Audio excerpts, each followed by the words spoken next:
All right. Good afternoon, everybody. Good afternoon, Mr. President. First of all, allow me to thank all of you for. Turn this down, please. Turn down the TV. Turn down the TV. Turn on the TV. Turn down the music. Take it up.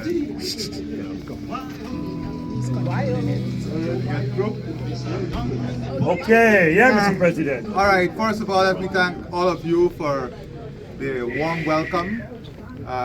I'm very, very pleased that I'm in this community today to celebrate with you, Guyanese, and the great work you're doing as Guyanese here in the U.S. I want to assure you, having visited different areas here in Brooklyn, the Kings County Hospital, the 5,500 workers, 13% of whom are Guyanese, Yes. number one, a level 1 trauma center. We cannot be anything but proud of the work that Guyanese continue to do and the contribution you make to the society here. Thank you. What I want to assure all of you is that as we continue to build our country into a country that will be sustainable, highly competitive, one in which every Guyanese must be able to live a prosperous life, Yes. one in which we must build an equitable society, a society in which all of us can enjoy a quality of life and a freedom and enjoy a standard of living that is befitting of where our country is going. And that is the hard work that we're investing in, ensuring that we build out a healthcare system, an education system that is second to none, so that all our people can have good access to quality education, quality healthcare, building out infrastructure in every single community so that we can increase the value, the disposable income for persons in every community, working on ensuring that Guyana is positioned globally as a leader on food security, a leader in energy security, and a leader in climate security. Already, our country is providing strong leadership. We are the leaders when it comes to forest management and utilizing the forests and safeguarding the forests as part of a global asset. Guyana is part of the Amazon basin, as you know, and 20% of the world's oxygen comes from the Amazon basin. Our forest stores 19.5 gigatons of carbon. I'm not even speaking about what it captures, what it takes out of the atmosphere. So we are playing a very important role in the world today on climate issues. We have a new sector, the oil and gas sector, but the resources from this sector must be able to build all the other sectors in our economy so that we'll have a well-diversified economy, one in which we hope in the near future, by 2030 at least, the economy must be so strong and wide and filled with so many opportunities that many of you can come back home, can benefit, can invest, can integrate, so that you can have not abandon your life here, but that you can know that your home can give you an opportunity to grow too. And that is what we want. We want to do this with all of you. I want you to know that all of me is dedicated to all of Guyana. And all of Guyana is all the people of Guyana. Yes. All our cultural makeup, all our religious makeup, all our ethnic group makeup. All I want is for us to work together based on truth, based on facts, and not based on historical adversities, and not based on propaganda and lies. Based on a true understanding as to where we are. I want to assure you that, as I said before, when I'm back for the UN, hopefully, I'll come and spend a very long time in the community, one in which we can sit together and talk about ideas, talk about vision, talk about building stronger society. There's so many things I've seen here from the Kings County Hospital. We're going to send a team to sign an MOU so that we can benefit from technology transfer, from knowledge transfer. We're working now on building out nursing program where we want to train 6,000 new nurses, building out a tourism and hospitality institute to support the more than 14 hotels that are under construction. We now are investing greatly in ecotourism. So I don't want to keep you long, but I want you to know that together, we are going to build a country that is second to none. It will happen. All of us must put our shoulders to the wheel, and we will do it. I want to ask you one question, Mr. President. All right. I must say, welcome to the hills again. Thank you. Probably remember me from Queens when I told you you need to come to the hills, and you said if it's the hills and valleys. But you're here. I must say, Venezuela, if you're looking, Essequibo is ours. You can't take that from us. But to you, Mr. President, you're a young president. And sometimes people can get under your skin. You're like the mother of our country. You and the father. You're the founder. We want for you to have more patience. We all love you. And if we can get what we supposed to get as the people, and I'm not saying one set of people and the other set is not getting. As a people, we're gonna pour everything out to you, because the hills is a staple in Brooklyn. Yes. And this is where most of the people come. They eat whenever they come from Guyana, the artists, wherever they come to the hills. So we want to have that relationship where we can rely, we can depend, we can say, okay, we're going to give up whatever we have here and go back to our country. Amen. The educators, the people with visions to build our country. But in all of that, we want to know that we have a government that is governing our country to have our backs. And to support every decision, not every and any decision, but the most important stuff that we're looking for is safety, security. That when we come to Guyana, we putting up a big house and then next day somebody shot us or something like that. We're looking for the love and we're looking for the respect. And to you, when was your inauguration? Your mother made a speech, and I remember that till this day, that as a child she was a teacher in Hog Island. Yes, and she said as a kid she's teaching and you were a little toddler holding on to her feet or leg while she's teaching, and you're sucking your finger or whatever, you know. And she's saying from where she was and where you were to where you are today as the leader of one of the greatest country in the world. We want you to take responsibility. We want you to look out for us. We do not want no segregation. No. We are one people. And if we're going to do it, let's do it together, because we have respect for you. Thank you. One destiny. All right, President. Let me just say that I agree with you, and I would have it no other way. Yes. No other way. There is only one way forward, and that is united. That is for us to band together, for us to understand the challenges together, and for us to overcome those challenges together. Don't ask what the country can do for you. Ask what you can do for the country. So we're here to work together as one. Thank you. You're welcome. Okay, President. Let's do it orderly. We're glad to have you at the Hills restaurant, and I'm proud to know we are Guyanese. And today I have one Guyanese scholar. I represent Guyana. I born in Guyana, back in Bagasong. And I like to know at my country to be a success and to be a peace. And we could get plenty of things in Guyana going on for us. Thank you. I want to pray with you. Thank Can I have a prayer with you? You want to pray? Let him pray. Let him pray. Let him pray. Heavenly Father, I come today against this president, oh God. God, you lead him in the right direction, oh God, and you show him the way we have to do for God. God, that you bring them here from a different country, Lord, and bring him here to New York. God, bless his home he represents, God. You bless his nation, what he's supposed to do, Lord God. You put him in the right place that he can able to do his job and his business, God. In Jesus' precious name, amen.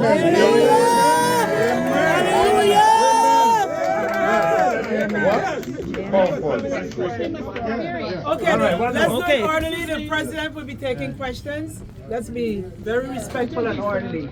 I have one. One second. His Excellency, thank you for coming to Brooklyn. Thank you. I'm a Queens girl, so I am delicate when you come to Brooklyn. They're here. So I'm here in Brooklyn, but I'm happy when you're coming to Brooklyn. However, as you've said, you would like to see Guyana as one people, one nation, one destiny. However, that is not in reality. I am a child and woman advocate and activist. And for many years, I have given everything to serve my country. The first set of interventionists on the ground in the HIV fight, bringing resources from the United States, and thank God for the United States, that we could have supported Guyana. However, over the years, through this new change, because I've worked through all, I've worked through all countries. However, I met with you on August 1st, 2022 in Berbice at Emancipation Day. You told me a meeting was scheduled to meet with you on the 8th of August. We met. There were no follow-up. Funds, resources are taken away from NGOs. Programs are stopped by your ministry. Contracts are taken away from persons who it's believed not to be supportive of the party, and that's a fact. All right. So, sir, we would like to have a question. Can I address it? This, You can't tell me question when I'm asking. Let the president answer. Yes, sir. Go ahead. so let me say this. Every single agency that is supported through the budget, the agency must be supported by the budget. And I want to be very open with you. There's some tremendous work that Guyanese are doing from here back home. Yes. You have persons who are coming with medical outreaches, persons who are coming to help children, and my friend here can tell you. Because she knows a lot of the people, whether they're from Florida, Brooklyn, Queens, UK, nurses and doctors. There's some organizations, and all these organizations bring resources into the country. There's some organizations that believe that the country has a responsibility to give them resources to do work there. There's a big difference between organizations coming to work alongside the government to do things. An organization who are coming with a claim that they are the most knowledgeable in this area. Non-profit. And they are NGOs. And that you have a responsibility somehow to give them resources to implement something.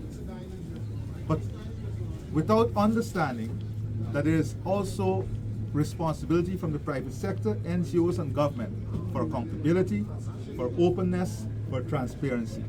So all the organizations that are supported must meet a certain criteria. And those organizations are listed in the budget and they receive direct subsidy from the government. They receive direct subsidy from the government.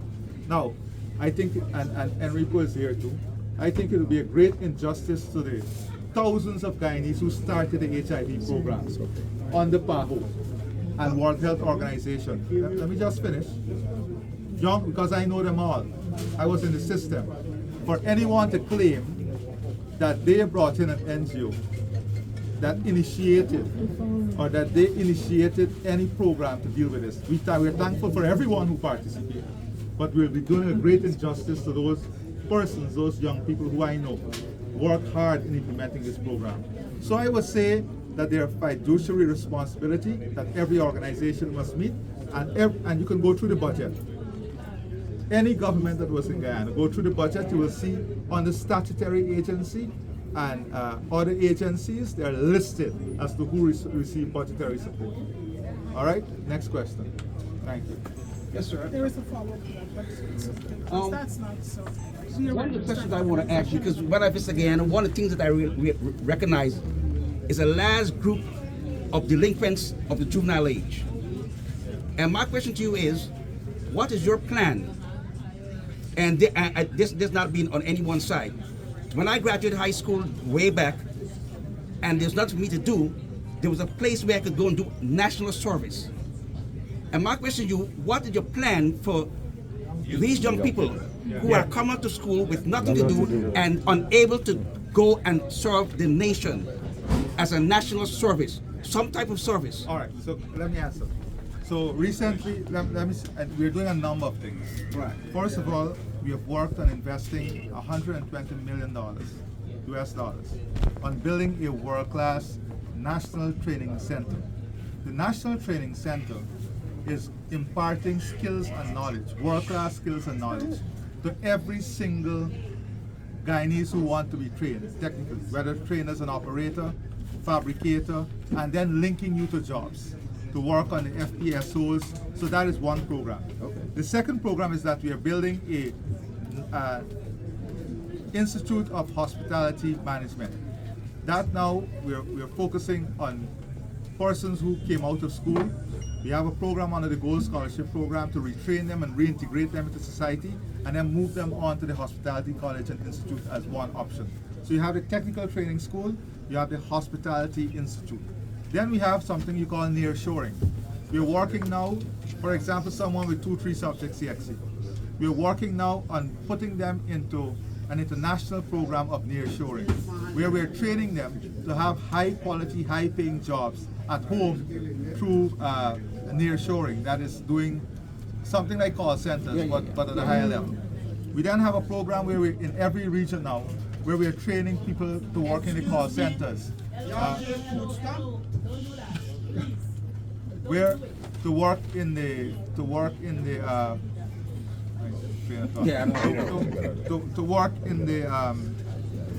the call center. So we're building out these shells, the call center in every single region. We're training them and putting them there.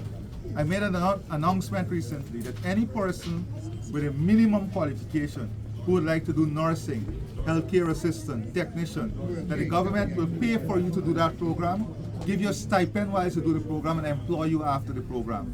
The same thing for teachers, teaching assistant. Because one of the problems that we have is because the economy is growing so fast and we have such a small labor pool, we have to deploy every available labor in the society. One of the problems we have, one of the challenges we have, if you go home now, you'll hear people can't find workers, they can't find skilled people. So let us say 3 years ago to now, a driver, the salary that the driver used to make in a week, that driver is now making in 2.5 days. So what does the driver do? Here, in the US, you have a culture that you have built, that you capitalize on that because you make use of the opportunity. But we have to ensure that we don't have a problem in the future, because that same driver who is now earning 1 week pay in 2.5 days decided, well, I can throw back for 3.5 days now and enjoy life. So that is something we have to guard against. So these are some of the things that we are doing. We have launched TVET and Tech Buck programs in every single region to support our young people. And of course, one of the important things is also building out that reserve in the military. I have to ask you one thing in addition to what you just replied to.